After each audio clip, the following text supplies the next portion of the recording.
신문 읽어준 남자입니다. 이재명 지사가 경기도 관광공사 사장 자리에 맛 칼럼니스트 황교익 씨를 내정해서 여야 모두 논란이 거셉니다. 잠시 후에 살펴보겠습니다. 오늘 조간신문 함께 하시죠. 먼저 동아일보입니다. 이륙하는 미군 수송기에 매달린 사람들, 총성과 비명, 아프가니스탄은 그야말로 생지옥이었습니다. 사진 한번 보실까요?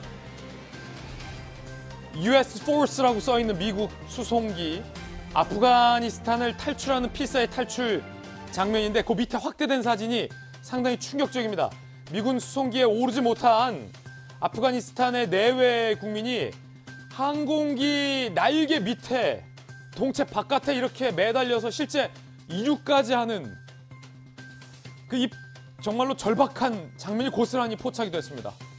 저희가 방송에서 차마 다 공개할 수는 없습니다만 SNS를 중심으로 매달렸던 사람이 공중에서 떨어지는 듯한 영상까지 회자되며 정말로 현지 상황의 긴박함과 잔인함을 보여주고 있습니다. 다음 신문입니다. 이번엔 한겨레 신문입니다. 안철수 대표가 국민의힘과 합당 안 하겠다라고 선언했습니다. 독자 출마를 예고한 건데 야권 단일화에 큰 변수가 됐습니다.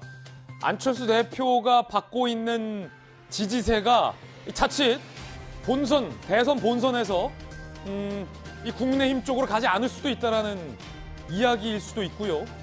이 말은 결과적으로 국민의힘의 이준석 대표가 안철수 대표와의 합당 과정에서 보였던 감정적 앙금, 두 사람 간의 감정적 앙금과 악연이 이 불발에 가장 크게 작용했던 요소로 평가되고 있습니다. 이준석 대표가 다시 코너에 몰리는 것 아니냐라는 당내의 관측도 나오고 있습니다. 다음 신문입니다. 이번엔 중앙일보입니다. 집을 거래할 때 중개수수료가 너무 비싸서 고민이셨죠. 집값이 오르다 보니까 덩달아 중개수수료까지 뛰었기 때문인데 앞으로는 10억 아파트를 샀을 때 중개수수료가 절반 이하로 떨어질 듯 합니다. 900만 원에서 최소 400만 원으로 국토부가 3가지 안을 공개했고 이달 내에 확정한다고 합니다. 지금까지 신문 읽어주는 남자였습니다.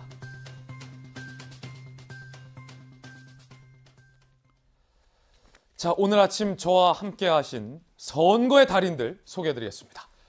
선거판 여론조사 전문가 배종찬 소장님, 그리고 국민의힘의 김재섭 전 비대위원 나오셨습니다.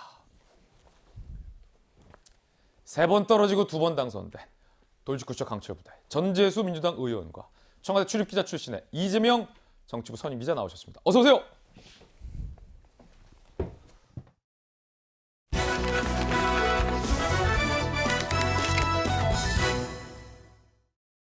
거듭 말씀드리지만 오늘 저희 돌직구쇼 선거의 달인들과 함께 대선 소식부터 바로 짚어보겠습니다. 첫 번째 뉴스의 키워드 2개만 꼽으라면 황교익과 윤봉길입니다.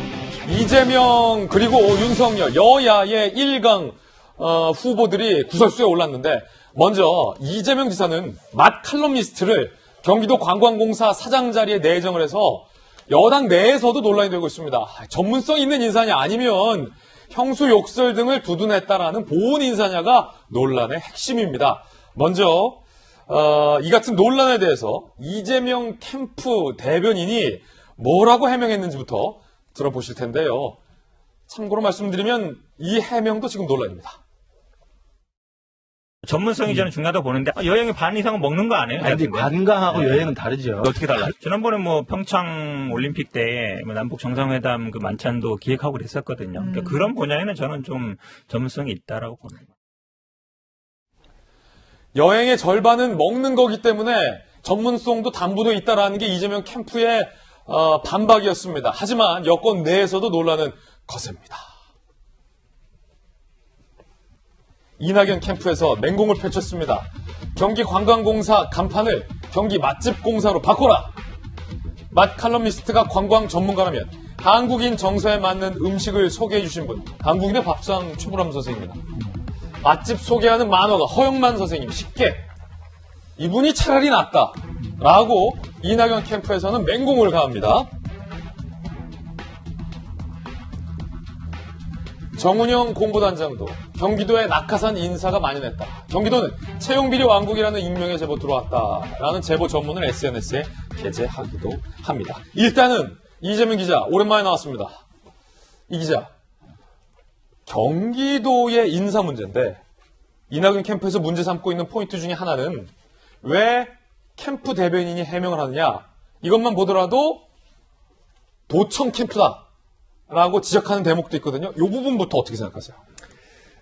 충분히 비판할 수 있는 여지가 있는 대목이다 이렇게 볼 수 있겠죠. 그러니까 어쨌든 간에 지금 지사 찬스 되는 얘기가 많이 나오지 않습니까? 결국은 이재명 지사가 경기도에 어느 여타의 지자체보다 많은 예산권, 많은 공무원들이 있고 그런 인사권들을 활용해서 실질적으로 대선 운동을 하고 있는 것이지 아니냐 이런 비판을 받고 있는 상황이었죠. 그런 예. 상황에서 이번에 경기관광공사에 이제 황교익 씨를 임명하면서 내정하면서 그 논란이 더 증폭됐는데 그걸 또 해명하는 게 역시 또 캠프라면 결국은 도청의 예산권, 인사권이 결국은 대선에 활용되고 있는 것 아니냐 이런 의혹을 더 키울 그런 소지가 분명히 존재하죠. 그런 점에서 뭐 그런 비판이 나올 수 있다 이렇게 볼 수 있을 것 같습니다. 왜냐하면 경기도 대변인이 있죠.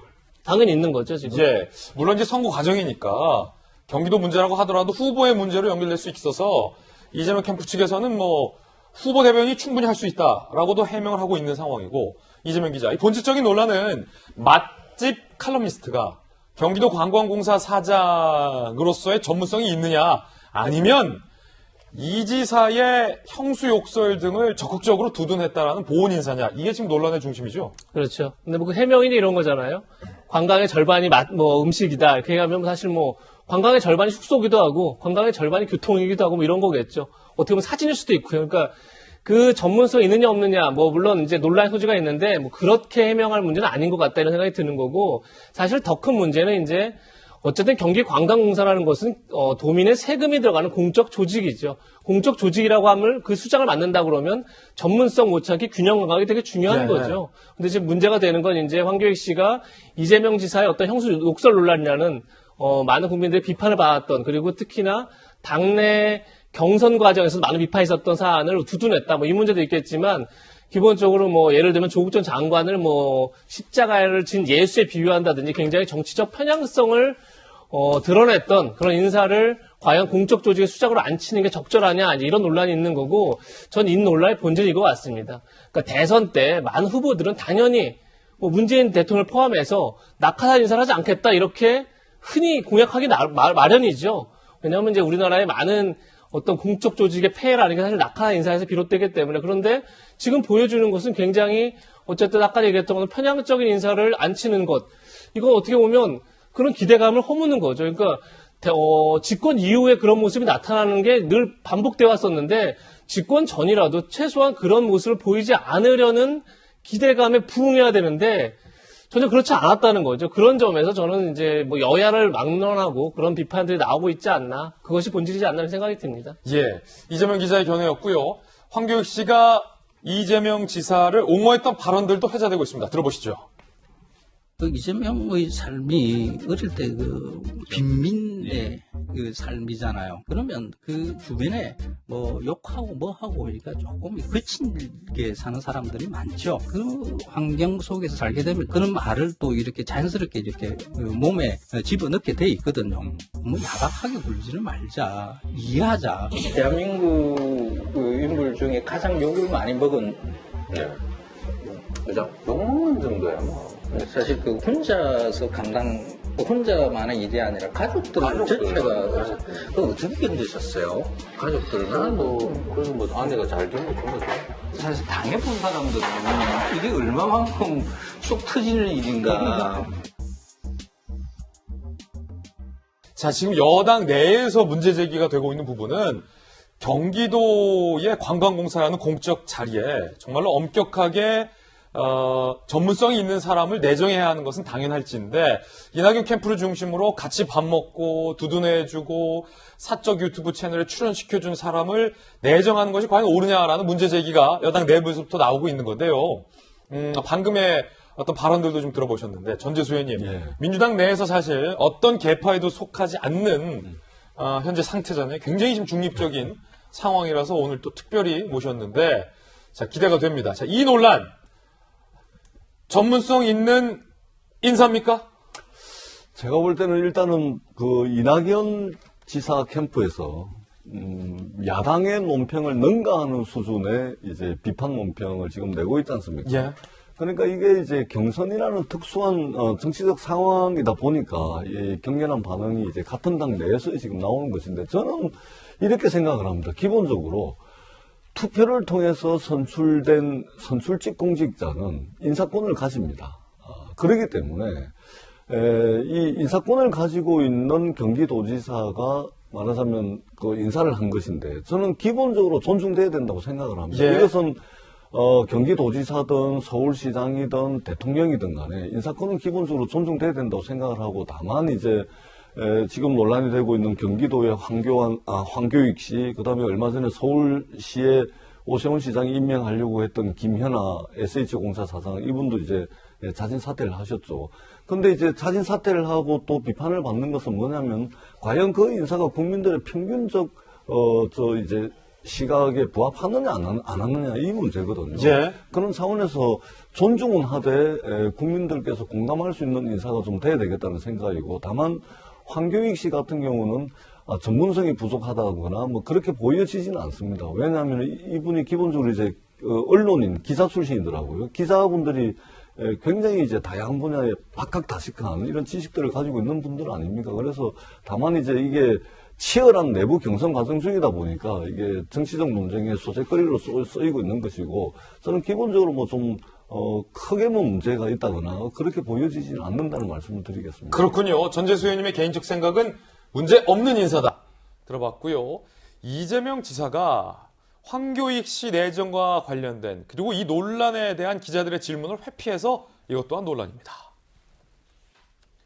황교익 내정에 대한 생각을 물어도 되느냐? 아니요. 손살에 치면서 답변을 어제 거부했다라는 보도가 나오고 있습니다. 다른 기본소득 관련된 것은 적극적으로 질문을 하고 답변을 하지만 황교익 내정에 대해서는 질문 안 받았다는 거예요. 이재명 후보 측 관계자.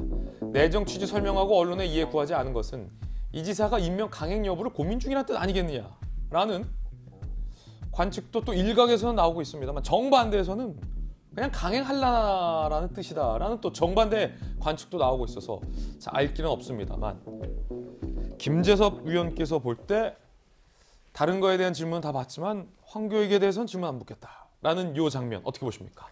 아무래도 조금 논란이 되니까 불편한 면이 있으시겠죠. 저는 그 황교익 씨에 대한 임명과 관련돼서 사실 이 황교익 씨의 전문성을 100번 양보해서 인정한다고 하더라도 결국 문제가 되는 것은 이재명 지사 스스로가 이야기했던 이야기랑 정면으로 반대되는 인사라고 하는 것이거든요. 이재명 지사가 예전에 그런 얘기했습니다. 그 가까운 사람을 그렇게 낙하산처럼 안 치면 그게 최순실과 뭐가 다르냐라는 식으로 해서 한번 비판을 한 적이 본인 스스로가 있었기 때문에 이제 와서 그런 논란을 피해가기 굉장히 어려울 것 같고요. 특히 이제 이번에 문제가 되는 것이 결국 이제 문재인 정부의 아킬레스건 중에 하나라고 불리는 채용 문제와 관련돼서 이게 젊은 사람들의 불편한 심기를 건드렸다는 것에 큰 문제가 있다고 저는 생각을 합니다. 우리가 지난해 이맘때쯤 그 문재인 정부에서도 인국공 사태 때문에 많은 젊은이들이 화가 났었거든요. 이게 불공정한 인사 아니냐? 도대체 이 채용 과정이 어떻게 되는 것이냐? 이런 문제와 곁들여서 사실 채용이라고 하는 굉장히 민감한 이슈를 지금 이재명 지사가 정면으로 우리 젊은 사람들의 불편한 심기를 건드렸다는 면이 저는 좀 있고요. 사실 지금 이재명 지사에게 꾸준하게 요구되는 것이 무엇이냐면 사실 사퇴 요구를 많이 하고 있거든요. 일반 국회의원과 다르게 경기도지사라고 하는 직책은 1,000만이 넘는 경기도민들의 어떤 민생을 챙겨야 되고, 또 특히 이제 방역과 관련돼서도 굉장히 신경 써야 될 부분이 많은데, 과연 경선 과정에서 경기도정을 충분히 수행할 수 있느냐에 대해서 문제 제기를 많이 했었고, 그것과 더불어서 과연 경기도의 행정과 무관하다고 보여지는 여러 가지 이슈들에서 경기도의 이름으로 행해지는 것이 많았습니다. 경기연구원은 철저하게 경기도민을 위해서 이 연구되고 사용돼야 되는 기관인데, 이것이 도에 한정돼서 이 활용될 수 없는 기본 시리즈를 연구하는데 과연 경기도민들의 이 세금이 쓰여도 되느냐에 대한 문제들이 계속 있었거든요. 그것과 연결이 돼서 아마 이재명 지사가 지금 이 황교익 씨를 임명하는 부분은 이런 여러 가지 채용 문제라든지 경기도지사로서의 어떤 공정 문제라든지 여러 가지가 얽혀서 사실 피해가기 어려운 논쟁이 되지 않을까 싶습니다. 더군다나 이재명 캠프에서 맛집은 여행의 절반이다라고 그의 맛 칼럼니스트로서의 역량을 높게 평가한 상황에서 사실 최근 황교익 씨와 관련해서 그 본연의 맛 칼럼니스트로서의 자질 논란도 한번 있었습니다.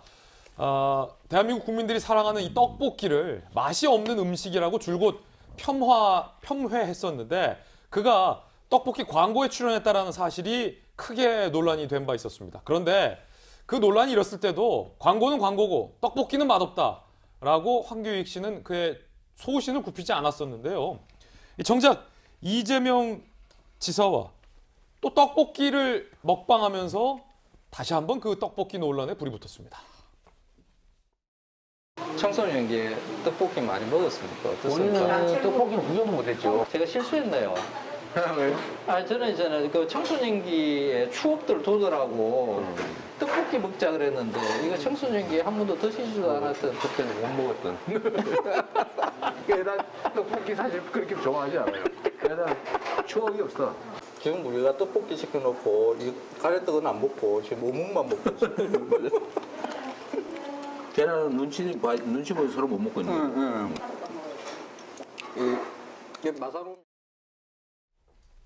배종찬 소장님, 네. 사실 국민들의 그때 여론 상당수가 야, 이 떡볶이를 맛없는 음식이다라고 평가하는 것까지는 뭐 논란은 있습니다만 뭐 그럴 수 있다라고 했는데 네. 그러면서 떡볶이 광고에 출연을 하고 논란이 되자 광고는 광고고 떡볶이는 맛없다라고 하다가 또 이재명 후보와는 떡볶이를 먹으러 가고 자, 이거 어떻게 보십니까? 떡볶이 광고는 제가 나가고 싶어요. 떡볶이 좋아하십니까? 네, 하여튼 언제든지 뭐 의뢰를 해주시면 제가 선뜻 덥석 물겠습니다. 근데 그 이야기가 중요한 것이 아니라 황교익 막 칼럼니스트의 경우에는 그래도 뭐 비판을 받든 어쨌거나 자기의 생각을 가지고 음식에 대한 비평을 하고 또 분석을 하는 전문가죠. 그건 뭐 높게 평가할 만합니다. 근데 또 막과 관련해서 또 한 사람 또 유명한 저명한 인사인 백종원 대표와 또 실랑이를 벌이기도 했었어요. 그렇군요. 서로 간에 또 인식차가 있었기 때문에. 그런데 이제 중요한 것은 뭐냐면 지금 이재명 지사의 경우에도 후보의 경우에도 대선 후보입니다. 그것도 유력 후보이기 때문에 어떤 다른 인물보다도 공정성이 중요해요. 네. 특히 가장 중요한 것은 경기도 지지율이 중요합니다. 그런데 경기도 지지율이 중요한데 이제 경기지사로서의 임기도 이재명 후보가 1년도 채 안 남았어요. 네. 그런데 이 황교익 막칼럼니스트를 경기관광공사 사장으로 내정을 한다. 이걸 경기도민들이 과연 어떻게 받아들일지. 그렇다면 차라리 이재명 후보를 도울 수 있는 인물이라면 경기관광공사에 굳이 내정을 해서 오해를 받을 것이나 캠프에 내정을 하면 되죠. 캠프에 내정을 하면은 더 오히려 효과가 크죠. 친근감을 가지고 있는 황교익 칼럼니스트의 경우에는 이재명 후보 캠프에 합류를 해서 이재명 후보를 마음껏 도우면 되지 않습니까? 그러면 오해를 살 이유도 없는 것인데 자칫 이렇게 되면 경기도민들의 지지가 흔들릴 수 있어요.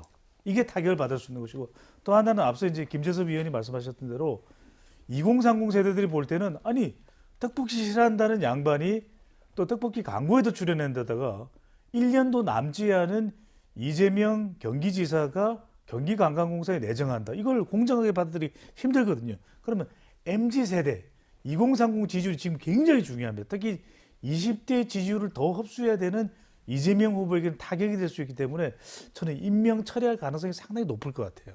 배종찬 소장님의 견해. 떡볶이를 왜 먹으러 갔을까요? 맛이 없다던데.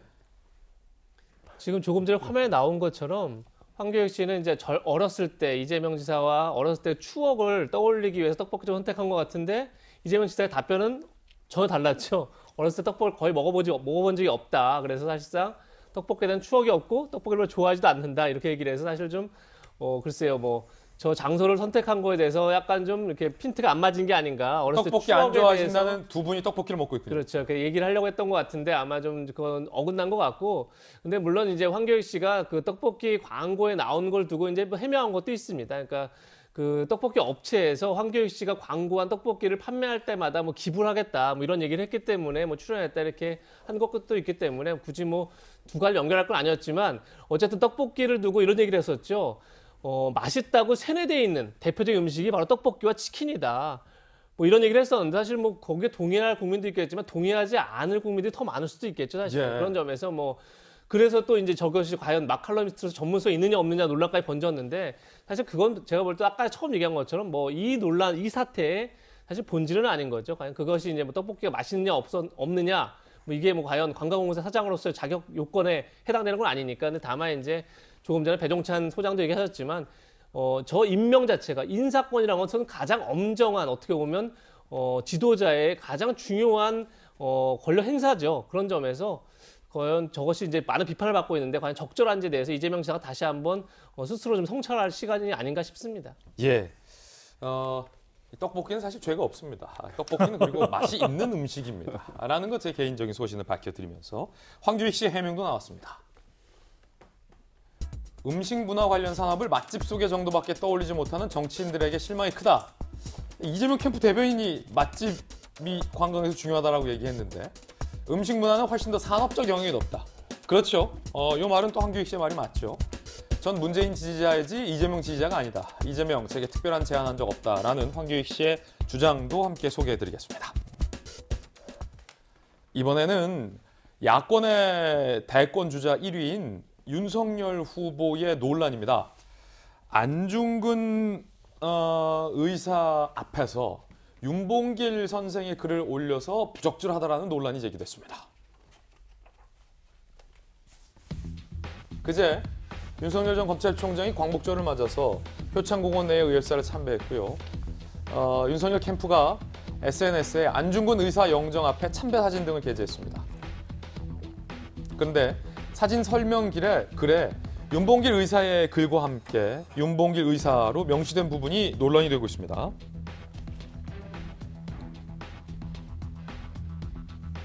그러자 김광진 전 청와대 비서관은 윤봉길 의사의 뜻을 담아 안중근 의사에게 술 올리는 거 저만 이상하냐라고 비판하고 있는 그런 상황인데요. 자, 윤석열 캠프 측에서는 오해다라고 반박하고 있는 상황인데 어떤 글인지 함께 보시죠. 자, 원문을 보면 우리 국민들이 판단할 수 있을 것 같은데 사진은 안중근 의사에게 참배하는 사진인데 글은 윤봉길 의사의 글을 올리면서 자, 너무 빨리 사진이 지나가는데요.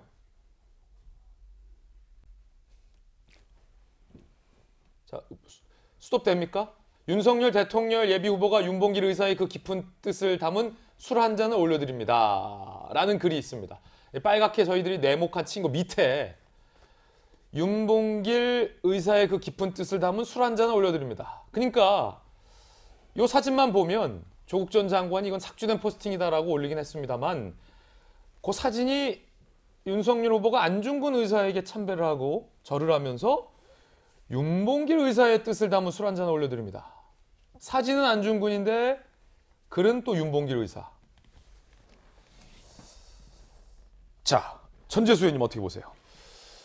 뭐 실수는 할 수가 있는데, 근데 사실은 이제 엊그제가 이제 76주년 광복절이었고, 특히 이제 조국을 위해서 목숨을 바친 독립운동, 독립투사분들과 관련된 글과 사진 아니겠습니까?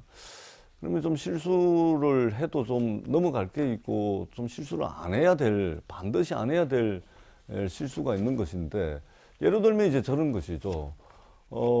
안중근 의사 사진에 대고 그런 윤봉길 의사의 글을 올려서 이게 완전히 이제 큰 실수입니다. 큰 실수고, 이 문제가 이 윤석열 후보에게 더 큰 문제가 되는 것은 이런 실수들이 너무 많습니다. 그리고 행사를 한번 하거나 또는 뭐 말을 많이 해야 되는 뭐 기자간담회나 이런 거 하면은 또 실언들이 너무 많죠. 그래서 본인이 해명을 하든 또 캠프에서 추가 설명을 하고 추가 해명을 해야 되는 일들이 너무나 많아지고 있다. 이런 측면에서 세간에서는 이제 윤석열 후보에 대해서 걱정하시는 분들이 굉장히 많은 것이죠. 예. 특히 이제 76주년 광복절을 맞이해가지고는 조금 더 좀 신중하게, 그 다음에 전후 사정들을 좀 제대로 파악을 해가지고 정말로 독립투사들을 기리는 그런 마음으로 한다면은 저는 사소한 실수는 안 했을 거다 이런 이제 생각이 드는데, 조금 더 신중하고 조금 더 확인하고 뭔가 좀 전체 맥락을 제대로 좀 알고 예. 이렇게 글을 쓰고 발언을 하는 것이 지금 윤석열 후보에게 가장 중요한 것이 아닌가. 자칫 잘못하면 실수가 쌓이면은 그게 진짜 본 모습일 수도 있다. 이렇게 국민들께 받아들여질 수가 있기 때문에 조금 더 신중하고 뭐 이래야 될 필요가 있겠다. 이런 생각을 해봅니다. 자, 김재섭 위원님, 이거 어떻게 된 겁니까? 설마 뭐 안중근 선생님하고 윤봉길 선생님을 구분 못했을 리는 없을 것 같고, 예. 안중근 의사 사진에 웬 윤봉길 의사 관련된 글, 그리고 윤봉길 의사의 뜻을 담아 술 한 잔 올려드립니다. 뭐 어떻게 된 겁니까, 이거? 얼마든지 이제 오해 소지가 있다고 생각이 됩니다. 뭐 좀 저는 이제 개인적으로 실수라고 좀 생각을 하는데, 이게 그래서 이제 지금 제가 해당 그 내용들을 좀 알아보니까 이게 보니까 저 사진만 있는 건 아니고 사진 이제 6장 정도가 있었다고 합니다. 아, 다른 사진도 있었어요? 예, 이제 저 사진 이외에 5개의 사진이 더 있었는데, 그 6개의 사진 전체를 보면 사실 이 효창공원에서 여러 명의 독립운동가들에게 이제 참배를 하고 술을 올리고 했다는 내용들이 나와 있어서 그 중에 한 장면으로서 이게 사진이 올라왔다라는 이야기를 하는 것 같습니다. 뭐 그런 면에서는 제가 이해를 할 수 있는 부분이 있으나, 어쨌든 간에 저 안중근 의사에게 술을 올리면서 윤봉길 의사의 글귀가 적혀져 있는 상황에서는 얼마든지 사실 이 국민들의 오해를 살 수가 있다고 생각이 되고, 마침 그 우리가 이 윤석열 후보가 얼마 전에 우리가 부산 민주공원에서도 뭐 부마항쟁과 관련된 구설수가 한번 있지 않았습니까? 예. 아마 그것 때문에 조금 더 논란이 많이 되는 것 같은데, 그 부산 민주공원에서 있었던 이야기는 사실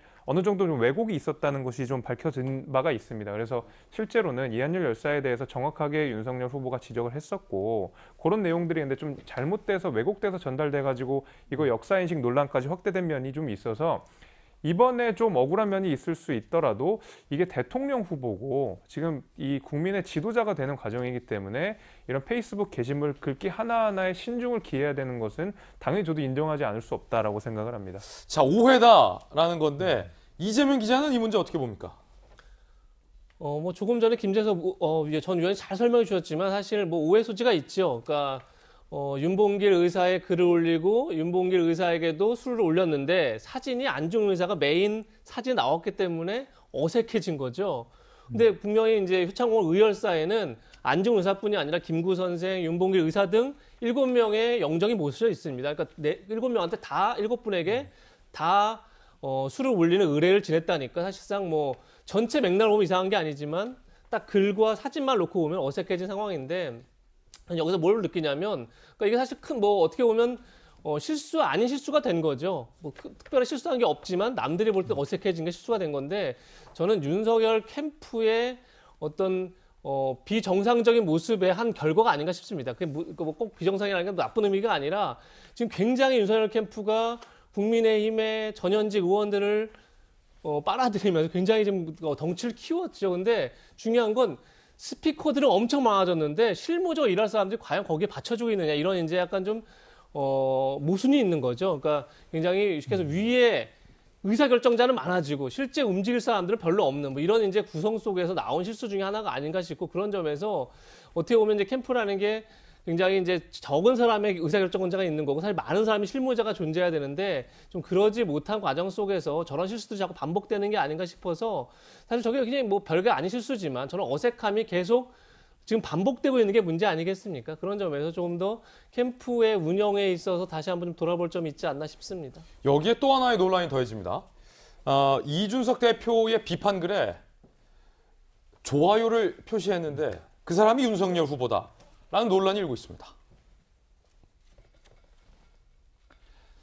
자, 글의 내용이 이준석 대표를 유승민, 홍준표의 뭐 부하라고 비판하는 글인데, 거기에 좋아요를 누른 인물이 윤석열이 표시가 된 겁니다. 그 사실 이 글을 보는 사람은 속마음을 그래도 이렇게 대놓고 해도 되는가라는 지금 논란이 일고 있는 그런 상황인데, 이에 대해서도 윤석열 캠프에서는 실수다라고 해명을 하고 나섰습니다. 윤 전 총장 계정으로 로그인된 상황에서 실무자가 본인의 계정으로 로그인한 줄 알고 착각하고 좋아요를 누른 거다. 그러니까 실무자는 이 대표 비판하는 글에 자기 계정인 줄 알고 좋아요를 눌렀지 윤석열 총장이 한 게 아니다라는 건데, 전재수 의원님 예. 어떻게 보십니까? 그러니까 윤석열 후보는 실수가 너무 많아요. 그리고 오해라고 발언하는 일들이 너무 잦습니다. 그리고 그게 내 원래 말의 뜻이 아니다. 이 추가 설명을 너무 많이 해야 됩니다. 그런 측면에서 보면 사실은 이제 저게 이제 원래 실력일 가능성이 있다. 국민들은 그렇게 생각할 수밖에 없어. 왜냐하면 말 한마디 해놓으면 추가 설명하고 뭐 하나 해놓으면 오해라 그래야 되고 해명을 해야 되는 거거든요. 그래서 자칫 잘못하면 정말로 실력으로 굳어질 수 있다. 이 말씀을 드리고, 그리고 대개의 경우에 정치인들, 특히 이제 대선 후보급 정도 되는 정치인들은 SNS 활동을 굉장히 열심히 하고 적극적으로 하고 캠프에 많은 인력들이 달라붙어가지고 SNS 관리를 하는데, 그러나 그렇다 하더라도 공지사항이나 뭐 논평이나 또는 뭐 현안에 대한 입장이나 이런 것들이 이제 캠프에서 정리된 입장을 예. SNS에 올리긴 하지만 본인이 또는 가끔 올리는 경우들도 있습니다. 그리고 그렇게 해야지만 이게 SNS 상에서 활동하는 사람들에게 또 마음도 전해질 수 있기 때문에 그렇게 하는데, 윤석열 후보 같은 경우는 전적으로 SNS를 관리해주는 캠프에서 해주는 분들이 올리는 것으로 다 채워지고 있다는 느낌이 듭니다. 그런 측면에서 볼 때 좋아요도 이제 캠프에서 뭐 실수 차원에서 올렸다라고 이해는 할 수는 있겠지만, 때로는 자신의 가공되지 않은 생각 또는 자신의 이제 아주 편안한 생각, 이런 것들도 좀 자주 좀 올려가면서 국민들과 소통하는 것도 어떻겠는지 예. 그런 생각이 듭니다. 처음부터 끝까지 캠프의 실무 인력들이 정리된 입장과 생각과 사진을 올리는 것보다 그런 측면도 좀 고려를 해볼 필요가 있겠다, 이런 생각을 해보게 됩니다. 자, 여기서 민심 진심 한 대목 궁금증 풀고 가겠습니다. 많은 분들 느끼셨을 겁니다. 아니, 여론조사마다 왜 이렇게 결과가 제각각이야? 오늘 한 조간신문은 여론조사 이거 왜 이래? 더위 먹었나? 이런 제목을 꼽기도 합니다. 그런데 정말 이런 말 나옵니다. 세 가지 여론조사 결과 함께 보시죠. 먼저 첫 번째 여론조사 KSOI, 윤석열 30.6, 이재명 26.2, 이낙연 12.9 요 결과입니다. 다른 여론조사 준비되어 있습니다. 한국 리서치는 이재명 25.6, 윤석열 18.1, 이낙연 11.0. 또 다른 여론조사 넥스트 리서치는 이재명 23.2, 윤석열 27.2, 7, 이낙연 10.6의 제각각의 결과를 보입니다. 어느 여론조사에서는 누가 앞서고 어느 여론조사에서는 누가 뒤지는데, 여론조사 전문가 배종찬 소장님, 여론조사 덜 먹은 겁니까? 더위를 먹었다기보다는 조사 방법을 먹은 거죠. 그러니까 조사 방법에 차이가 있어요. 그러니까 오늘도 이제 우리 김진애 앵커가 좋아하니까 네 글자로 쉽게 우리 시청자분들이 이해하실 수 있게 자윤면제 이렇게 보시면 돼요. 자윤면제. 자동응답 조사는 윤석열 후보가 대체로 좋게 나오고, 면접원이 직접 물어보는 조사는 또 이재명 후보가 대체로 좋게 나오는데, 근데 이재명 후보는 대체적으로 큰 차이가 없어요. 그런 이유는 이재명 후보의 경우에는 이제 박스권 20%대 이제 중반대의 박스권이 그대로 이제 유지가 되는데, 윤석열 후보의 경우에는 이 조사 방법의 이 차이를 타게 되죠. 손을 타게 되는데, 그게 왜냐하면 이게 이 자동응답 조사의 경우에는 버튼을 눌러야 하기 때문에 좀 약하게 또 느슨하게 지지하더라도 일단 버튼을 누르게 돼요. 그러면 무응답 비율이 면접원이 직접 물어보는 것보다는 비율이 낮습니다.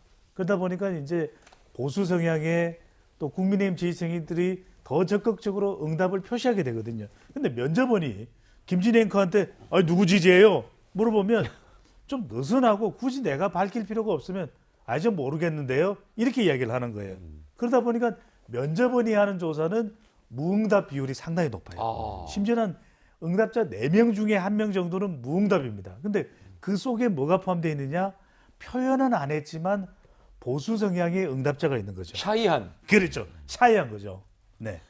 그렇다면 이제 우리 시청자분들이 궁금한 부분은 뭐가 정답이야? 그러니까요. 그러니까 좀 너무 이렇게 소극적으로 또 느슨하게 지지하는데 이 사람 지지해요라고 응답한 것도 자동응답 조사가 좀 과할 수도 있는 것이고, 또는 면접원 조사는 속마음을 완전히 다 적나라하게 표현한 건 아니니까 실제 또 아주 적극적으로 지지하지 않으면 투표소에 안 가는 수가 있습니다. 그러네요. 그러니까 이게 또 맞을 수도 있고, 어느 게 정답인지를 알게, 그러면 어떻게 하란 말이야.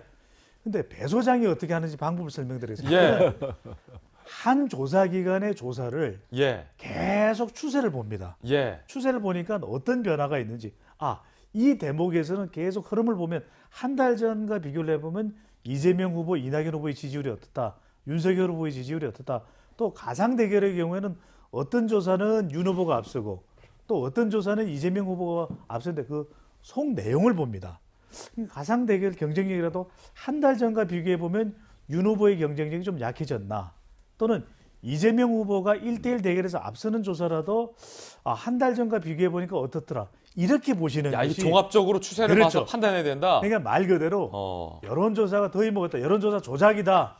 이렇게 보시지 말고 흐름을 쭉 보자. 예. 이렇게 판단하시면 되겠습니다. 자, 윤, 면제 오늘의 사자성어였습니다. 민심 진심 잠시 후에 하나 더 궁금증 풀어보겠고요. 저희가 준비한 두 번째 이슈 소개해드리겠습니다. 대선판의 또 하나의 변수가 안철수 대표가 합당 안 하겠다라고 선언했습니다. 독자 출마까지 예고된 상황입니다. 이준석 대표의 리스크도 다시 수면 위로 논란이 되고 있습니다. 안철수 대표의 이야기 들어보시죠. 단지 합당을 위한 합당 또는 작은 정당 하나 없애는 식의 통합은 정권 교체를 위해서도 더 좋은 대한민국을 만들기 위해서도 결코 바람직하지 않다는 결론에 이르렀습니다. 정권 교체를 바라고 합리적인 중도층을 대변하고자 합니다. 그리고 저에게 주어진 시대적 소명을 다하겠습니다. 제 약속은 정권 교체입니다. 시너지가 날 수 있는 야권의 지지층을 넓힐 수 있는 그런 통합을 제가 주장했습니다. 그런데 지금 현실은 오히려 그렇게 되면 정권 교체의 가능성이 낮아져서 제가 약속을 지키지 못하는 것이 되는 것 아니겠습니까? 그러니까 이런 식의 협상은 옳지 않다. 합당 협상이라며 이 대표를 비판했고요. 그렇게 들어간다 하더라도 정권 교체 못한다라고 비판하며 독자 출마까지 시사한 상황인데 이게 자칫 일정 정도 범야권의 파이가 떨어져 나가는 것 아니냐라는 우려도 당내에서 안팎에서 나오고 있는 상황이라 하는데 협상 당사자인 국민의힘에서는 안 대표를 일단 비판했습니다. 들어보시죠.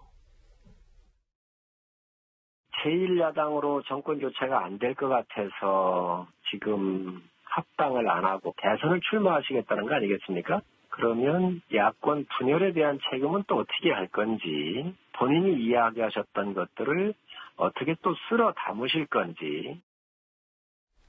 하지만 당 밖에서는 이준석 대표를 비판하는 목소리도 있습니다.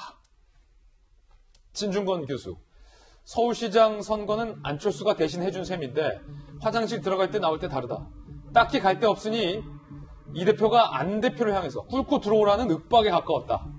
게다가 이 대표에 의해 윤석열이 어떤 취급받는지도 안 대표가 미리 봤으니 합당 결렬은 예견될 일이라며 이 대표의 잘못이다. 라며 진중권 전 교수는 이 대표를 비판합니다. 결과적으로 합당이 무산된 이 대표 책임론까지 당 안팎에서 일고 있다고 하는데 함께 보시죠. 원희룡 지사, 이 대표 정치를 말싸움으로 본다. 조언 듣지 않고 자꾸 말로만 이기려 한다. 김병준 전 비대위원장도 기대가 어느 순간 리스크로 바뀌었다. 얕은 정치적 계산하는 인상을 줬고 특정 후보를 지지하고 반대한다는 오해 불렀다. 경선 흥행은 후보들에게 맡기고 당 혁신에나 힘을 쏟아라 라는 식으로 비판을 하게 됩니다. 국회 반장 출신이 볼 때는 어떻습니까? 이게 누구 잘못입니까?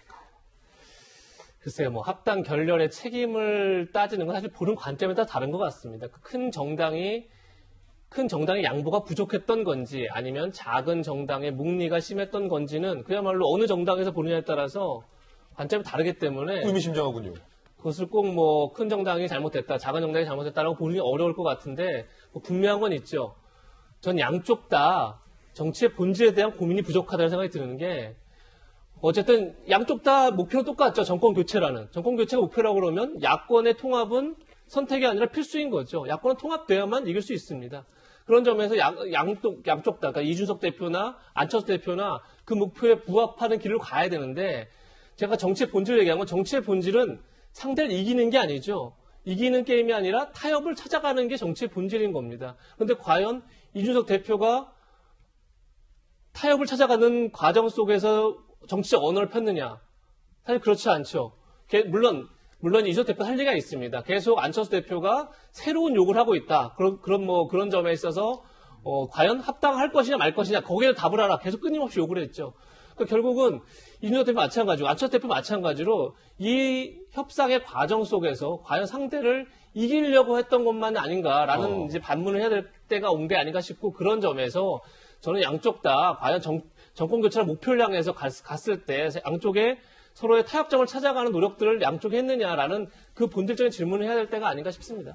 양쪽 다 잘못했다는 건데 우리가 교통사고 쌍방과실도 이 비율이 있거든요. 몇 대면? 뭐 7대3으로 누가 잘못했다? 이재명 기자, 정치부 기자, 고수 기자가 봤을 때는 쌍방과실 몇 대면?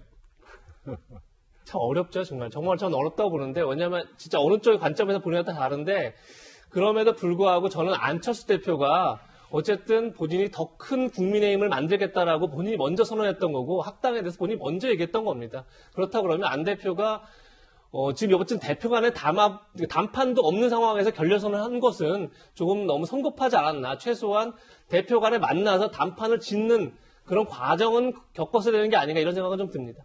6대4 정도? 5.5 대 4.5 정도로 해서 안 대표가 약간 더 책임이 있다 이렇게 봐야 되지 않나 싶습니다. 네. 봄사지검 같은. 자, 김재섭 전 비대위원님. 예. 지금 원희룡 지사나 네. 김병준 비대위원은 이 대표를 꾸짖고 있어요. 당 안팎의 중진 대선 주자급이 이 대표가 이렇게 하면 안 된다. 이준석 잘못하고 있다라고 말하는 이유가 뭡니까? 저는 개인적으로 과실 비율을 한 8대2 정도로 봅니다. 그러니까 그 잘못을 한 게 국민의당이 80, 이제 국민의힘이 이제 20 정도로 보고 있는데 글쎄요, 뭐 김병준 위원장님이나 이제 원희룡 후보 같은 경우에는 그 20에 대해서 지적할 수는 있다고 생각을 합니다만은 국민의힘의 입장을 조금 제가 말씀을 드리겠지만요. 국민의힘 같은 경우에는 이제 이준석 대표가 당시 합당을 추진하는 위원들한테 이제 신신당부를 한 면이 안철수 대표와 국민의당 요구를 최대한 다 들어줘라라는 요구를 사실 했었답니다. 근데 그럼에도 불구하고 안철수 대표는 원래 야권 플랫폼이라는 형식으로 뭔가를 만들려고 하다가 윤석열 총장이 갑자기 국민의힘을 입당을 하는 바람에 그 야권 플랫폼이라는 그 명분이 좀 굉장히 약해졌거든요. 그리고 나서 이제 들고 온 안이 뭐였냐면 그 국민의힘에 대한 당명 변경과 그 다음에 차별금지법에 대한 이 정강정책을 그 차별금지법 조항을 넣어달라는 두 가지 요건을 걸고 나왔습니다. 그 밖에 뭐 지역위원장 임명이라든지 뭐 채무를 저희가 떠안는 문제라든지 하는 것들도 다 오케이를 해놨는데 국민의힘 당명을 갑자기 변경하는 것은 국민의힘 입장에서 받아들이기가 쉽지 않은 내용이거든요. 알겠습니다. 네, 최대한 그래도 많이 맞춰주려고 했음에도 불구하고 이 결렬이 된 것은 결국 이제 안철수 대표가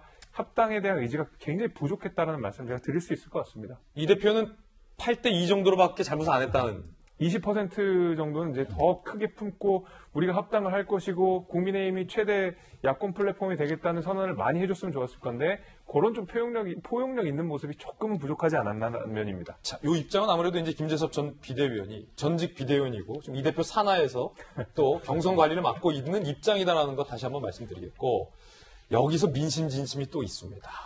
여론조사가 이게 참 많은 것들을 설명해 주는데 함께 보시죠. 이 대표 취임 전후 여야 지지율 어느 정도 오르다가 국민의힘이 이준석, 윤석열 녹취록 파동에 달할 때는 국민의힘의 정당 지지율이 이준석 대표가 취임했을 때 수준으로 떨어집니다. 그리고 국민의힘 내부에서는 결과적으로 이 대표가 자신했던 합당도 어그러졌고 윤석열 후보와의 마찰 등이 불거지면서 이 대표를 꾸짖는 목소리도 나오고 있는데 배종찬 소장님, 네. 민심 진심, 국민의힘 지지율 이거 왜 떨어진 겁니까? 민심은 진심이고 민심은 천심이에요. 이준석 대표 기대감이 상당히 큽니다. 근데 이준석 대표가 모든 걸 다 잘할 수는 없습니다. 그럼에도 불구하고 중차대한 시점이거든요. 자기 대권도 있고 또 국민의힘 지지율도 끌어올려야 되고 내년에는 대선뿐만 아니라 지방선거까지 있습니다. 결국 이준석 대표 돌풍으로서 국민의힘 지지율이 올라갔던 이유는 MZ세대, 20대, 30대가 그만큼 기대감을 가지고 있는 것이고 중도층도 이준석이라는 인물을 통해서 변화하는 모습을 보여줄 것을 기대하는 것이거든요. 그러면 이준석 대표에게 가장 중요한 것은 변화와 그리고 청년과 그리고 대선입니다. 대선이거든요. 그러면 후보들을 잘 관리하고 어떻게 하면은 윤활유 역할을 해주고 또 청년 정책과 관련해서 빨리 이준석 대표의 장기이자 기대이죠. 이걸 빨리 꺼내놔야 됩니다. 청년 정책 어떤 것이 있는지 아 역시 이준석 대표구나. 청년하면 이준석이네. 이런 얘기가 나오게끔 만들어야 되는데 페미니즘 논란이 있었죠. 그러다 보니까 앞서 우리가 봤던 한국갤럽의 지지율 추이를 보면은 예. 여성 그리고 청년 그리고 중도층이 이탈해요. 바로 이 부분입니다. 이준석 대표의 책임이 얼마냐 아니냐를 떠나서 합당 부분도 큰 당의 대표가 좀 더 정교하게 접근할 수는 없었을까라는 것도 지적을 받을 수 있는 부분이고 중요한 건 지금부터입니다.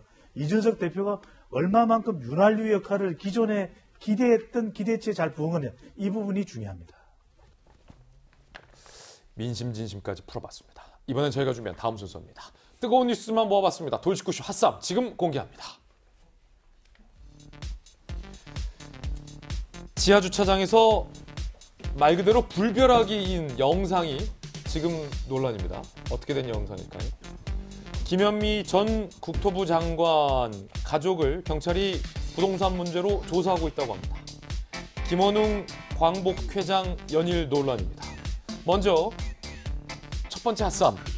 마침 이 불벼락이 있는 듯한 CCTV 영상이 논란이 되고 있는데요. 어떤 영상인지부터 함께 살펴보시죠. 자, 지하주차장에 다시 한번 보시죠. 자, 지하주차장에서 이 스타렉스 밴에서 폭발이 일어납니다. 관계자가 지금 당황한 듯한 모습들, 주변에 있는 사람들이 차량이 파손된 모습들, 자, 불에 타는 스타렉스 밴. 자, 이 사건, 자, 어떻게 된 사건일까요? 함께 보시죠. 지난 11일 천안의 한 아파트 지하주차장에서 세차 차량, 이게 지하주차장에 와서 세차해 주시는 분들 있잖아요. 스팀 세차. 세차 차량에서 갑자기 이렇게 폭발을 합니다. 소방관 384명, 소방차 50여 대가 투입돼서 3시간 만에 화재를 간신히 진압했고 운전석에 있었던 A씨도 2도 화상, 주민 14명은 연기 마셔서 병원 치료, 차량 수백 대가 피해를 봤고요. 경찰 조사에서 담뱃불 붙이려 하자 폭발했다. 스팀 세차기 내에 가스 유출 등에 대해서 가능성이 타진되고 있습니다.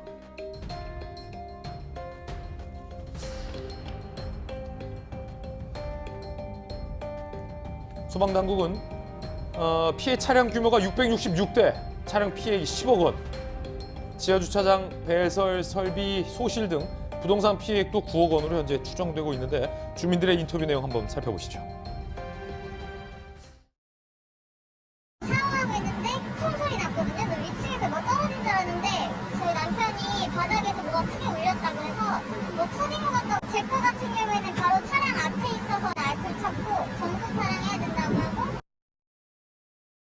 화재가 진압된 이후에 이 전소된 차량들의 영상도 공개가 됐습니다. 함께 보시죠. 이렇게 이게 마치 무슨 테러 현장을 방불케 하는 듯하게 저렇게 대규모 폭발이 있었고 화재까지 있었으니까 거의 뭐 전소된 차들이 상당수입니다.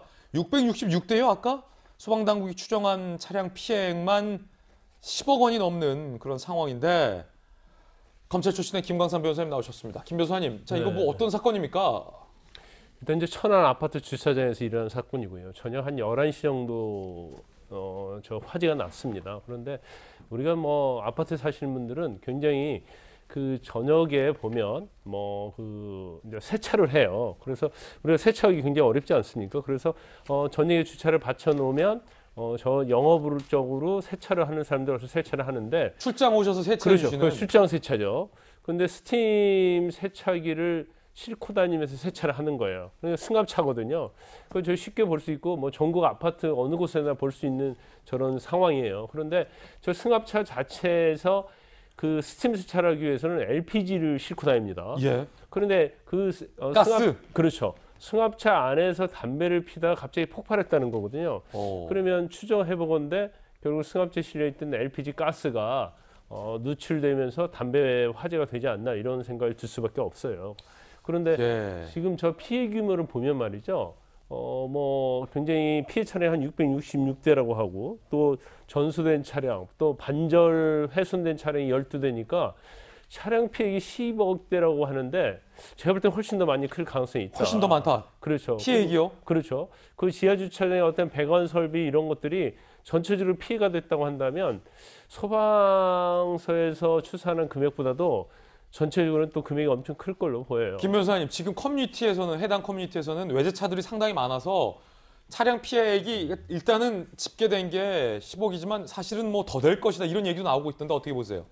일단 제가 보면 뭐 저희 아파트도 있습니다만 출장 세차가 스팀 세차로 하는 경우가 있고 그냥 이제 손세차 형식으로 하는 경우가 있는 것 같아요. 그런데 이제 스팀 세차의 경우에는 이제 LPG를 싣고 다니기 때문에 경우 때문에 굉장히 위험하다. 그러면 이거에 대한 어떠한 아니요, 그 차량 피해액이 외제차들이 실제로 많아서 네네네. 실제 피해액이 더 많을 것이다라는 관측이 지역 커뮤니티에 나왔는데 가능성도 있습니까? 저는 개인적으로 볼 때는 충분히 가능성이 있다고 봐요. 그리고 그러면 이렇게 소요시 됐을 때 피해를 어떻게 전보를 할 것인가, 그러게요. 보상할 것인가 이 문제인데 지금 사실 저 승합차의 보험 대물 피해액이 한 2억 정도 가입돼 있다고 하거든요.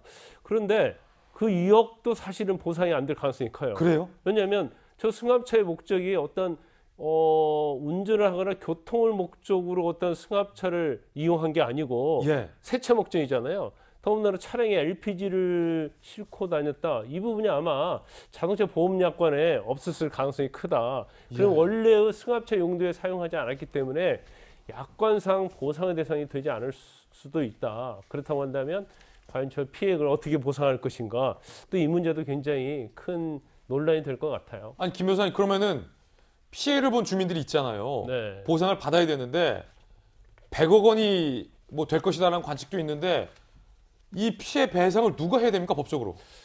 원칙적으로 저 승합차 차량 주인이 해야 하는 거죠. 스팀 세차 하시는 분이 30대 그냥 저 세차 업계 한 가장으로 알려져 있는데 그분이 원칙적으로는 다 배상해야 돼요? 그렇죠. 근데 대부분이 저 출장 세차하시는 분들하고 그 업체들이 영세업체예요. 예. 그래서 어떤 재정적으로 굉장히 부족한 상태고 어려운 상태라서 이걸 보상받기는 어려울 것이고 이제 방법이 있다고 하면 대부분 이제 아파트는 화재보험이 들어 있거든요. 그래서 아파트 자체의 화재보험에서 과연 저 보상이 될 것인지 여부, 또 이제 각 자동차마다 보험이 있는데 그 보험마다 또 약관에 따라 다를 수 있어요. 그래서 자신의 개별적인 보상을 받을 수 있지만 원인을 제공한 승합 차량 업자에게 보상받기는 굉장히 어려운 지경이 아닌가 싶습니다. 그러면 저렇게 배상을 해줘야 되는데 경제적으로 너무 배상이 커서 배상을 못하게 되면 지금 저 스팀 하시는 분은 부상도 되게 많이 받았다고 하는데 어떻게 되는 거예요? 처벌도 받아요 혹시?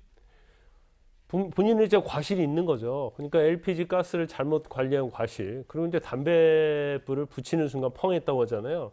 그럼 거기에서 사실은 그런 위험성을 미리 예견하고 사실은 주의를 했어야 하는 거죠. 그래서 본인에 대해서는 이제 과실이 있다고 볼 수밖에 없어요. 그럼 배상을 해줘야 되는데 배상을 못하는 것도 처벌받아요? 아니, 배상하는 문제는 민사상 손해배상의 문제고, 그 다음에 어떤 과실로 인해서 다른 사람의 재물을 손괴한다랄지 아니면 다른 사람에게 상해를 입혔을 경우에는 그건 형법상 과실의 문제죠. 그래서 그건 이제 별개의 문제입니다. 그럼 민사상에서 졌어요. 네. 과실 배상 책임이 있어요. 근데 경제적으로 그거 못 하잖아요. 네, 그럼 네. 어떻게 돼요, 이분은? 그것은 뭐 형사상 처벌과는 아무 상관이 없어요. 그럼 민사에서 그건 어떻게 돼요? 민사는 졌다 하더라도 그 사람이 재산을 가지고 있지 않으면 한 푼도 보상 못 받을 수 있죠. 그렇군요. 이 그 스팀 30대 이게 어떤 분입니까, 이재명 기자? 좀 전에 얘기한 것처럼 영세한 업자죠. 그러니까 사실은 그리고 본인도 많은 부상을 당했다고 지금 알려져 있고요. 그리고 뭐 2, 3도의 화상을 입었다고 하고 그렇기 때문에 사실은 치료비조차도 상당한 부담일 텐데 조금 전에 얘기한 것처럼 만약에 666대를 전부 다 배상해야 한다면 사실 뭐 어마어마한 배상액 아니겠습니까? 10억 원 넘는 뭐 그런 배상액을 본인이 어떻게 감당할 수 있을지 굉장히 걱정인데 그럼에도 불구하고 본인의 과실도 분명하죠. 조금 전에 얘기한 것처럼 어쨌든 저 지하 주차장에서 담배불을 붙인다는 것도 사실 약간 상식 밖의 얘기인 거죠. 담배를 피운다는 것도. 그리고 이제 지금 그 스팀 세차를 위해서 LPG 가스를 갖고 있는데도 이제 담배불을 붙였다는 것 자체가 본인의 과실 분명하기 때문에 글쎄요, 상당히 어려움이 있을 것 같고 사실 제일 난처한 건 주민들이죠. 지금 뭐 차량이 전소되고 화재가 입은 것도 문제지만 일부 주민들 얘기를 들어보니까 멀쩡한 차량에도 연기가 다 배어서 그 안에 들어가서 사실 운전하기 참 힘든 그런 상황이 아닌가 싶은데 그런 점에서 저 많은 주민들이 입게 될 피해도 상당해서 사실 저거 참 오랜 기간 분쟁이 있을 그런 난감한 상황이 아닌가 싶습니다. 자, 안타까운 사고였습니다. 자, 두 번째 핫쌈.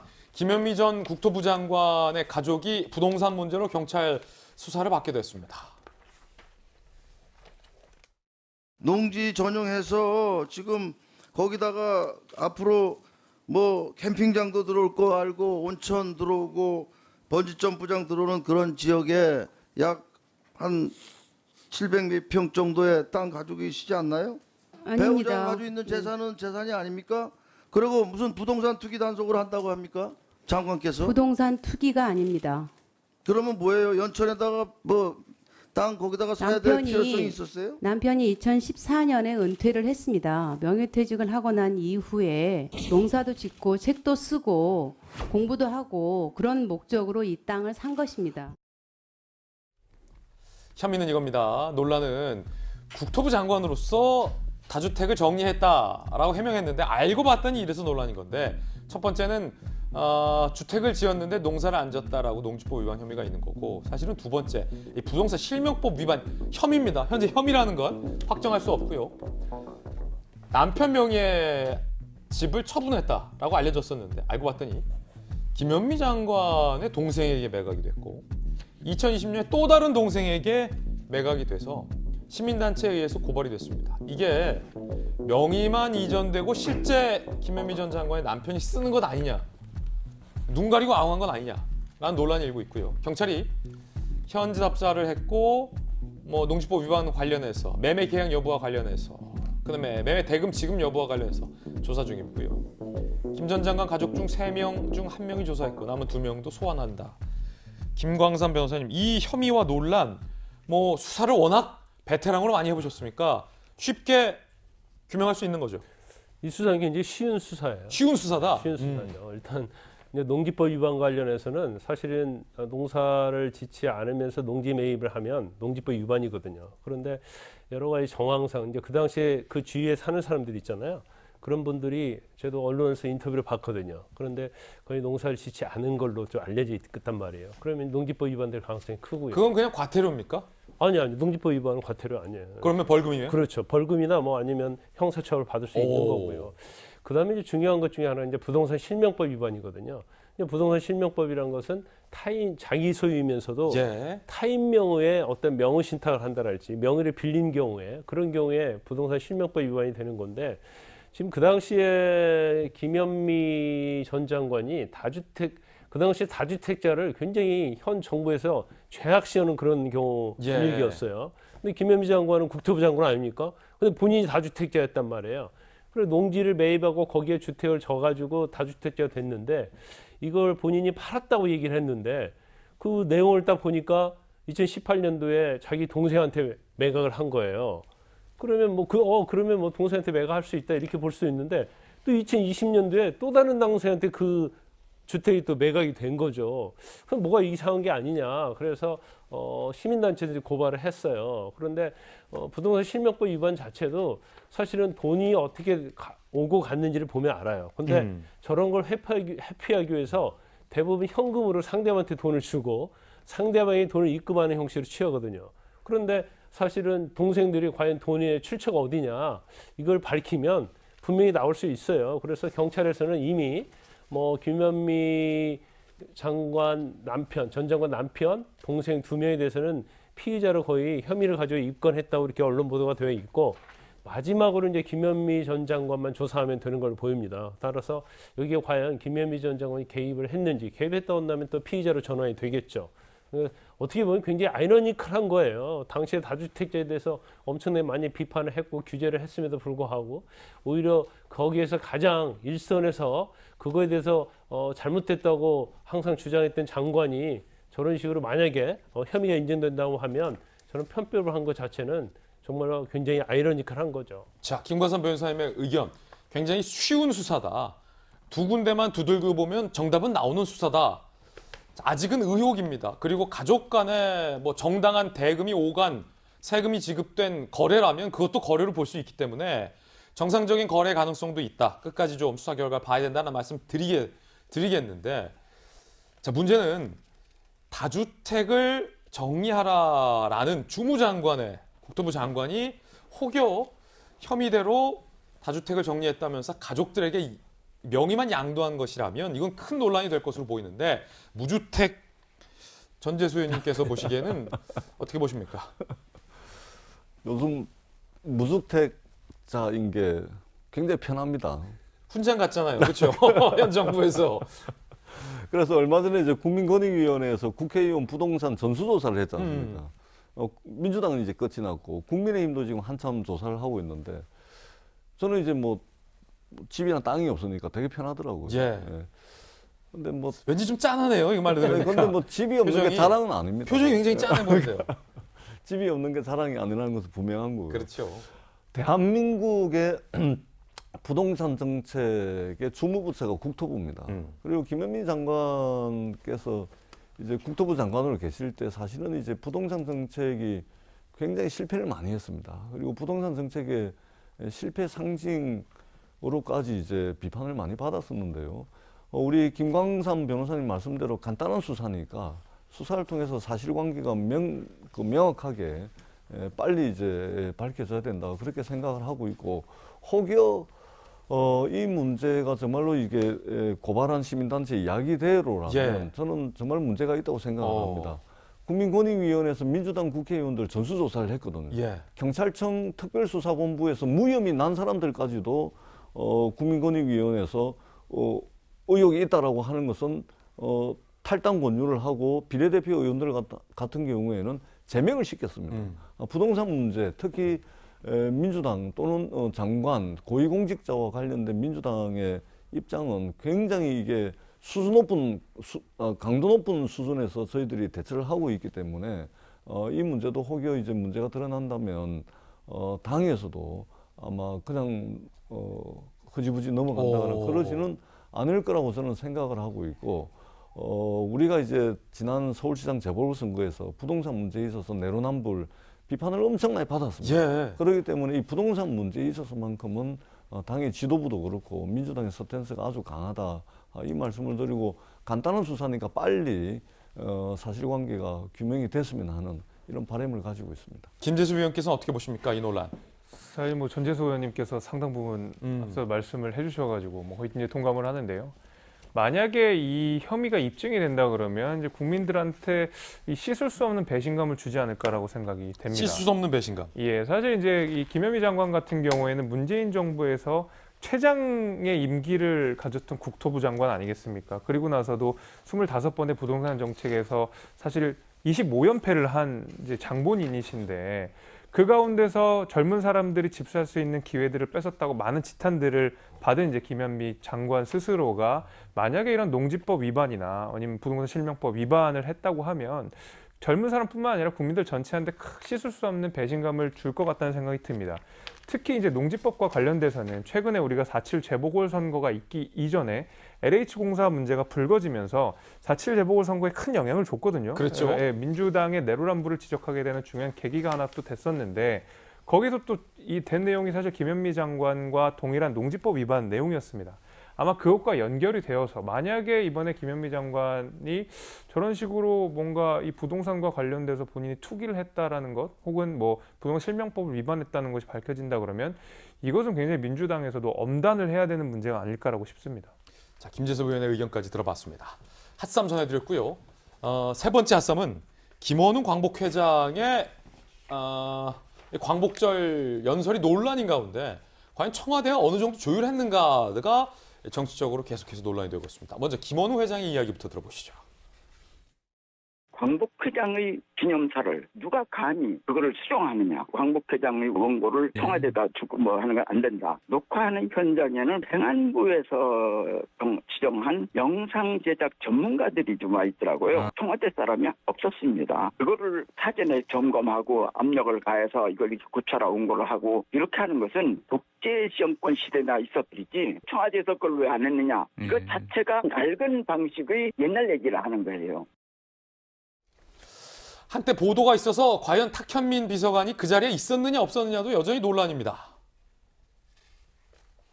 자, 김원우 회장은 탁 비서관은 오지 않았다라고 반박했습니다. 광복절 기념사에서 이승만 정권은 친일 정권을 비판할 때 현장에 탁현민 비서관이 있었느냐. 중앙일보는 있었던 것으로 알려져 논란이 된다라고 보도했지만 김원우 회장은 내가 탁현민 얼굴은 아는데 그 자리에 온 적이 없다라고 못을 박았습니다. 그러면서 청와대와의 조율 여부에 대해서 입을 열었습니다. 사전 녹화 당일에 원고 줬다. 청와대에 보고됐을 수 있다. 거기서 의견 조율됐으면 내가 다시 녹화해야 하는데 그런 게 없었다. 그때 녹화로 끝났다라고 입을 열었습니다. 이재명 기자, 자, 이 논란 어떻게 보세요?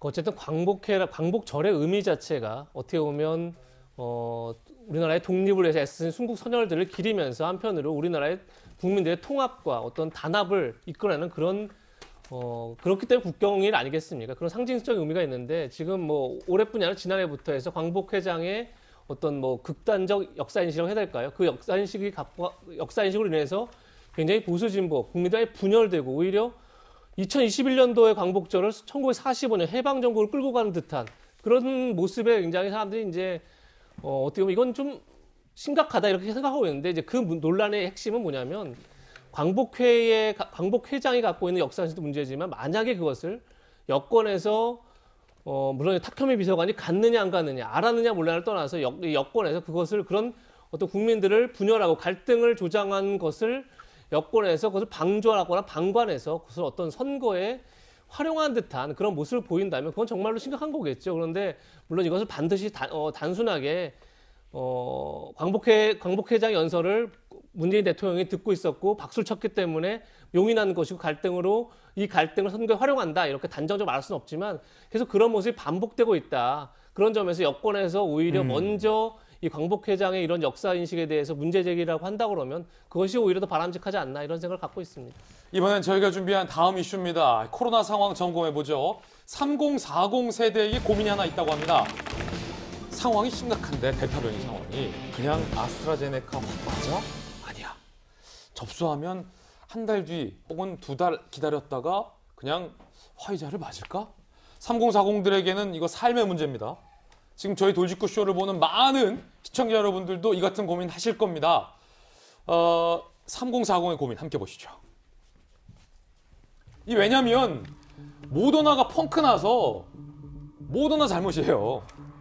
누구 잘잘못을 따지자면 모더나 잘못이 일단 크다. 문제는 모더나가 펑크 나면서 이런 일이 지금 촉발된 거예요. 정부도 아스트라제네카를 3040은 맞지 마시오 했는데 백신이 모자라니까 그럼 맞을 사람은 맞으시오라고 방침을 바꾸면서 3040들은 고민에 빠졌습니다. 한 달은 기다려야 파이자나 모더나를 맞을 수 있는데 그때까지 내가 코로나 걸리면 어떡하지? 야, 이게 혈전 부작용이 있다는데 그냥 아스트라제네카 맞을까? 아니야. 운 나쁘고 재수 없으면 혈전 부작용 걸리면 어떡해? 이런 고민이 지금 3040에게 있다는 겁니다. 그런데 가천대 의대의 정재훈 교수는 중요한 것은 2차 접종 완료의 시기다 라고 얘기를 하고 있어서 더욱더 고민은 깊어지고 있습니다. 시청자 여러분들이 만약에 3040이라면 어떤 선택을 하시겠습니까? 자, 30대를 대표해서 김재섭 위원에게 묻겠습니다. 사실 김 위원은 얀센을 먼저 맞아서 고민할 필요 없겠습니다만 본인의 일이라고 생각하고 안 맞았다 생각하고 30대, 40대, 안 맞은 30대, 40대를 대변해서 고민되죠. 그럼요. 고민이 될 것 같은데요. 저 같으면은 맞을 것 같습니다. 예, 사실 이제 아스트라제네카를 최대한 빨리 맞는 것이 더 중요하다고 저는 생각을 하는데요. 왜냐하면 사실 지금 이제 아스트라제네카에 대한 부작용이 너무 이게 20대가 맞았을 때, 좀 젊은 사람들이 맞았을 때 혈전증이 생길 수 있다라는 건데 사실 이 혈전증이 발생하는 빈도가 굉장히 낮습니다. 근데 어느 그 백신이나 이런 꼭 이 코로나19뿐만이 아니라 여러 가지 그 바이러스에 관한 이 백신 역시도 어느 정도의 부작용이 있는데 그런 거에 비해서 사실 코로나로 감염됐을 때 오는 후유증이 훨씬 더 크다고 생각이 되거든요. 그래서 저는 하루라도 빨리 그것이 아스트라제네카라고 할지라도 저 같으면 아스트라제네카를 먼저 맞겠다라고 말씀을 드렸고 사실 그런 맥락으로 저도 얀센을 제일 먼저 그냥 신청을 해서 바로 맞은 거였거든요. 하지만 이 부작용에 대한 우려도 충분히 이해되죠. 그럼요. 이게 왜냐하면 해외 같은 경우에는 사실 젊은 사람들한테 아스트라제네카를 권하지 않습니다. 본인 얀센 맞고 부작용 없었죠? 저는 좀 아프긴 했는데 부작용은 없었어요. 그래서 그래. 왜냐하면 김병민 대변인은 얀센 맞고 열이 거의 막 39도까지 올랐거든요. 저도 뭐 거의 이제 좀 빌빌빌 하긴 했는데 뭐 열은 그 정도까지는 오르진 않았었고요. 그렇죠. 어쨌든 체격을 봐요. 제 입장에서라면 아스트라제네카라고 하더라도 먼저 접종하자. 먼저 접종해서 맞을 것 같다. 물론 이제 알겠습니다. 선택의 문제가 남아 있을 것 같습니다. 자, 그럼 40대를 대표해서 우리 김광삼 변호사님. 저 50대입니다. 50대예요? 40대 아니셨어요?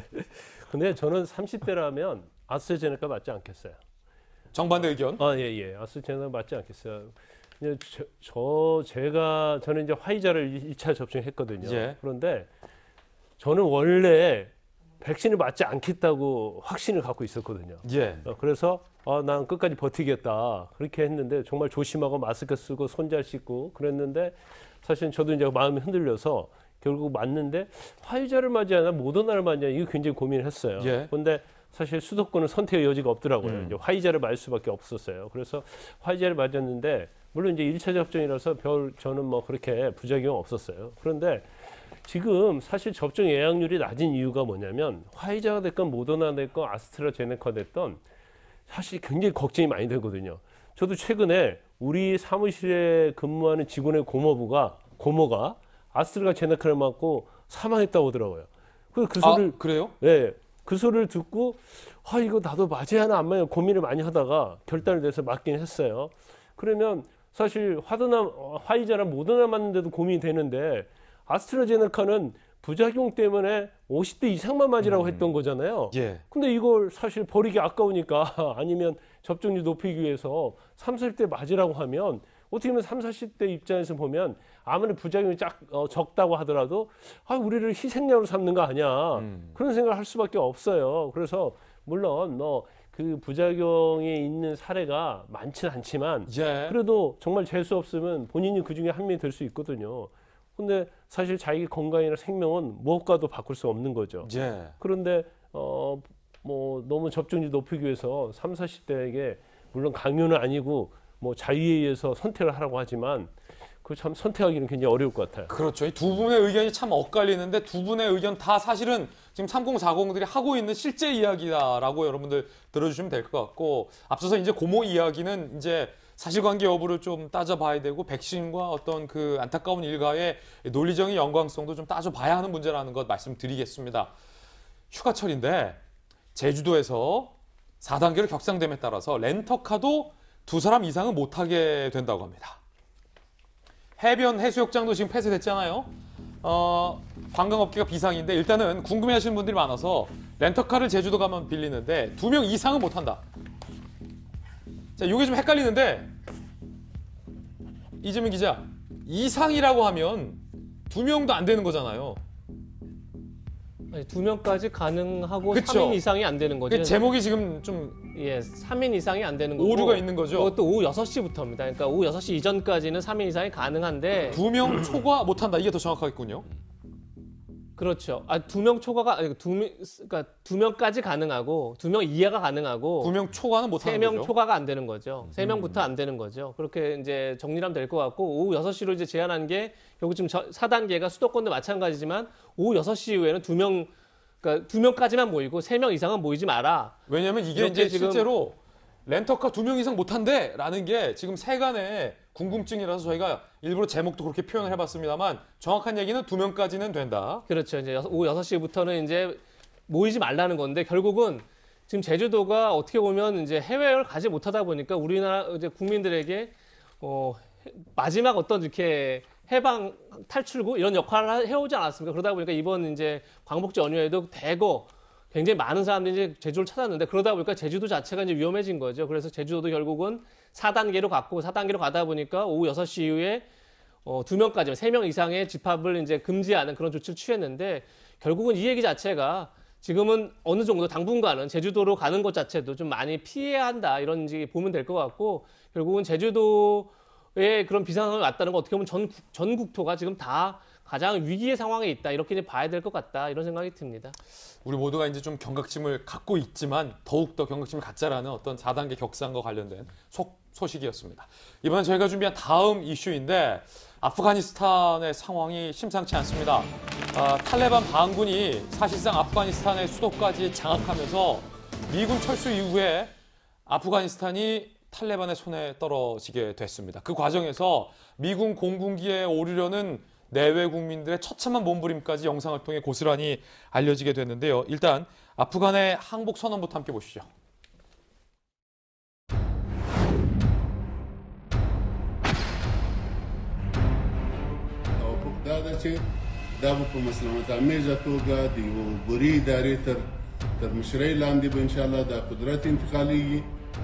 پیشین افغانستان ترک کرد و کشور و ملت در توی حالت قرار داد.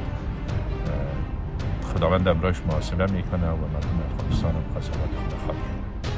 مسلمان ملت د دغه درنو فتح مبارکي وایو، خصوصا د کابل او د آرام او په آینده کې د اوسېدو اطمینان څه رقم ورکولی شو. 아프가니스탄 대통령은 돈을 싣고 해외로 떠났다라는 보도도 나오고 있는 그런 상황이고 논란이 되는 상황인데 무엇보다 안타까웠던 건 아프가니스탄을 탈출하는 미 수송기에 이 수많은 인파가 우리도 좀 데려가 달라라며 매달리는 영상들이 지금 공개가 됐고요. 급기야 이 US 포스 미 수송기가 이륙을 하는데 지금 보시면은 항공기 날개 밑에 사람들이 그냥 이렇게 매달려서 사람들을 매단 채로 공군기가 이륙하는 영상까지 공개가 됐습니다. SNS에. 공군기 입장에서도 미국 입장에서도 빨리 탈출해야 되는 상황이라서 감안을 해야 될 거고 탈출하는 사람들은 저 공군기에 어떻게든 밖에라도 매달려보는 절박한 상황인데 저희가 방송에서 차마 보도는 못해드리지만 저 공군기 바깥에 매달렸던 사람이 공중에서 떨어지는 듯한 영상까지 현재 SNS에 공개가 됐습니다. 전재수 의원님, 네. 생지옥이다. 이런 표현이 있더라고요. 그렇죠. 이게 지옥이 있으면 저것이 아마 생지옥일 겁니다. 이제 저렇게 이제 굉장히 급박한 상황으로 지금 전개가 되고 있고 또 불안에 떠는 사람들이 굉장히 많지 않습니까? 지난 몇 년 동안 이제 탈레반이 정권을 잡았을 때 탈레반이 어떻게 했는지를 지금 아프가니스탄 특히 카불에 있는 시민들은 기억을 다 하고 있거든요. 예. 굉장히 이제 광폭스러울 정도의 말하자면 통치를 해왔기 때문에 아마 카불에 있는 시민들이 이제 저렇게 불안감에 휩싸여 있을 텐데요. 근데 사실은 이제 어떻게 보면 이게 아프가니스탄이라는 역사를 쭉 보게 되면 저런 상황도 이해 못할 바는 아닙니다. 대통령이 국민을 버리고 영토를 버리고 지금 돈을 싣고 도망을 갔다고 그러는데 사실은 저 대통령은 국민의 지지를 거의 받지 못하는 그런 대통령이죠. 그리고 투표도 있잖아요. 카불에 있는 유권자들만을 대상으로 아마 투표를 해가지고 대통령이 된 걸 겁니다. 그러니까 아프가니스탄 전체 유권자가 아니고 그러다 보니까 이제 국민의 지지는 애초부터 이제 기대를 하기 어려운 측면들이 있었고 그리고 또 어떤 전문가들의 표현을 빌리자면 사실은 미국이 20년 동안 2천조 원을 쏟아부었습니다. 2천조 원. 그리고 그 2천조 원에 말하자면 기생해가지고 살던 사람이었지 아프가니스탄에 정말로 국민을 대변하는 정부가 있었다거나 국민을 위하는 정부가 있었다라고 보기 어렵다라는 전문가들의 의견도 있더라고요. 그런 측면에서 굉장히 안타까운 일이 지금 벌어지고 있는데 하루빨리 지금 탈레반하고 미국이 저 철군 협상, 그다음에 향후에 정부 구성과 관련된 협상을 다 끝낸 걸로 알고 있습니다. 그러니까 빨리 탈레반이 이제 미군으로부터 정부를 이양을 받았고 다 했기 때문에 빨리 이제 카불을 비롯해가지고 아프가니스탄 전역에 새로운 이제 정권이 빨리 정부 구성하고 국민들의 삶을 좀 보살피는 그러한 수순으로 좀 빨리 하루라도 빨리 넘어가는 것이 저는 불안을 잠재우는데 굉장히 중요할 거라고 보여집니다. 이 절박하기 때문에 내외 국민들이 이륙하는 US 수송기에 그냥 매달렸다 떨어지는 사고가 지금 나고 있는 상황인데 아프가니스탄은 대한민국 대사관 직원들이 상주하고 있었습니다. 김재수 위원님, 우리 대사관 직원들 탈출했습니까? 탈출한 것으로 이제 보도가 난 것 같습니다. 너무 다행인 일이고요. 정말 다행인 것은 사실 저희가 지금 미국과 같은 우방국들이랑도 굉장히 우방국 대사관들이랑도 긴밀하게 소통을 했었고 나토 사령부랑도 우리가 계속 소통을 수시로 하면서 정보 공유를 해왔습니다. 다행이군요. 예, 그리고 아주 다행인 것은 올 초에 미군이랑 우리가 양해각서 MOU를 체결을 했거든요. 예. 그러니까 이제 미군 자산을 동원해서라도 우리 이 대사관들을 피신할 수 있도록 아, 미군 헬리콥터 타고서 그렇죠. 우리 직원들 피신했군요. 예, 이제 마치 이제 보험을 들었는데 보험을 쓰게 된 상황이 돼서 다행이다. 이게 지금 인명피해도 없고 무사히 이제 제3국으로 이동을 하신 것 같아서 저는 참으로 다행으로 생각하고 앞서 이제 전재수 의원님 말씀하신 대로 이게 지금 이 지도자라는 사람이 이렇게 국민들을 버리고 갔던 기억은 우리 대한민국 이 조선 역사에서도 사실 있지 않았습니까? 그런 면에서도 지금 하루라도 빨리 좀 아프간 정부가 좀 잘 정비가 됐으면 하는 바람이 좀 있습니다. 예, 마치 베트남 전쟁 끝날 때를 보는 것 같기도 하고 소말리아 내전 때 반군에 의해서 소말리아가 장악돼서 우리 대한민국과 또 북한의 대사관 직원들이 함께 정말 죽을 고비에서 함께 탈출했던 장면을 다시 보는 것 같기도 하고 미군이 철수를 하기로 한 게 과연 이게 옳은 결정이냐라는 국제적인 논란이 바이든 대통령을 향해서 쏟아지고 있는데 바이든 대통령의 이야기도 한 토막 들어보시죠. Afghanistan political leaders gave up and fled the country. The Afghan military collapsed, sometime without trying to fight. If anything, the developments of the past week reinforced that ending U.S. military involvement in Afghanistan now was the right decision. American troops cannot and should not be fighting in a war and dying in a war that Afghan forces are not willing to fight for themselves. 결국 아프가니스탄은 현재 혼돈의 상황이라고 보면 되겠군요. 저는 이제 미군이 발을 뺀 건 맞다고 봐요. 왜냐하면 거기에 밑빠진 독에 물 붓기거든요. 그런데 우리가 좀 생각해야 할 부분이 군대라는 것은 기간과 사기라고 봐요. 지금 아프간 원래 정부군이 30만이라고 그러잖아요. 근데 실제로 5만이었다는 겁니다. 왜 장부상 30만이었냐? 물자와 돈을 싹 빼돌리기 위해서 30만으로 장부상이 기재되어 있다는 거예요. 그러다 보니까 미군이 아무리 돈을 갖다 부어도 사실은 탈레반을 상대로 해서 이길 수는 없었다는 그런 교훈을 굉장히 주는 것 같아요. 그래서 사실 좀 많이 걱정되죠. 우리가 지금 문명의 시대라고 하는데 탈레반이 집권하게 되면 야만의 시대로 갈 것이다. 그러면 사실 특히 여성 인권, 뭐 히잡 강요하고 여성을 마치 남성의 부속물처럼 생각하는 그런 탈레반의 어떤 근본적 기조가 변하지 않는다면 엄청난 인권 유린과 현 시대에서 일어날 수 없는 그러한 상황들이 전개될 거예요. 그래서 제가 볼 때는 유엔에서 좀 더 적극적으로 발벗고 나서서 적어도 그러한 것은 막아야 한다 이렇게 봅니다. 저희들은 60초 광고 후에 돌아오겠습니다. 잠시 후에 뵙죠. 앞서 보여주셨던 여론조사에서 여론조사 시점이 누락돼서 다시 공지해드립니다. 여러분들 보시면 가장 밑에 조그맣게 써있는 조사 일시가 저희가 아까 누락이 돼서 다시 한번 정확하게 고지해서 보도를 해드리겠습니다. 오늘 저희가 준비한 소식 모두 다 전해드렸습니다. 저희는 내일 아침 8시 50분에 풍성한 소식 들고 인사드리겠습니다. 오늘 하루는 분명 어제보다 나을 겁니다. 좋은 하루 되십시오. 고맙습니다.